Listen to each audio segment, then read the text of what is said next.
নমস্কার বন্ধুরা, আশা করি সবাই ভালো আছেন। বন্ধুরা, এখন যে সিনেমাটা নিয়ে কথা বলো, সিনেমাটার নাম হচ্ছে ভৈরব। ভৈরব বলে একটা সিনেমা বেরিয়েছিল মিঠুন চক্রবর্তীর, ভৈরবা, যেটা 2001 সালে রিলিজ করেছিল এবং ছবির পরিচালক হিসেবে কাজ করেছিলেন যে টিএলবি প্রসাদ। তো এই সিনেমাটা নিয়ে এখন আলোচনা করব।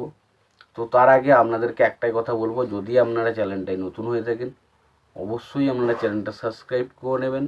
আর যদি আপনাদের ভিডিওটি ভালো লেগে থাকে অবশ্যই আপনারা লাইক, কমেন্ট এবং শেয়ার করতে ভুলবেন না।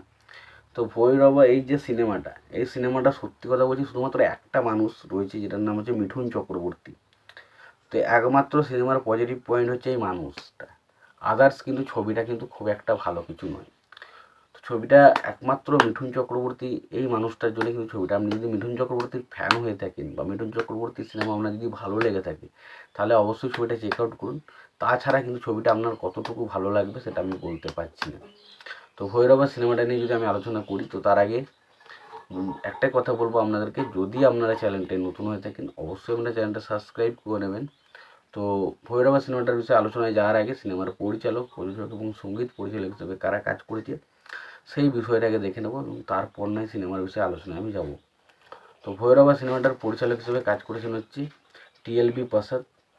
ছবিটার সঙ্গীত পরিচালক হিসেবে কাজ করছেন সরিন্দর সোধি এবং ছবিটার প্রযোজক হিসেবে কাজ করেছেন নিয়াকত সিরাজ। এবং বলে রাখি, ছবিতে অভিনয় করেছেন মিঠুন চক্রবর্তী, ইন্দ্রাণী হালদার, পুনিত ইসার, সীমা সিধু সহ অনেকে। তো আমরা শুরুতেই দেখতে পাই যে মিঠুন চক্রবর্তীর ক্যারেক্টারটা সে 7 বছর জেল খেটে বাইরে বেরিয়ে আসছে। তাকে একটা কারণে অ্যারেস্ট করা হয়েছিল এবং তারপর সে 7 বছর জেল খেটে বাইরে বেরিয়ে আসছে। এবং 7 বছর জেল খাটার পেছনে তার আসলে কারণ কী ছিল এবং 7 বছর জেল খাটার যে তাকে উদ্দেশ্য ছিল, তারপর তাদের বিরুদ্ধে মিঠুন চক্রবর্তীর ক্যারেক্টারটা কীভাবে প্রতিশোধ নেয়, কীভাবে তার মনের মধ্যে আগুনটাকে জ্বালিয়ে রাখে, সেটা হচ্ছে সিনেমা।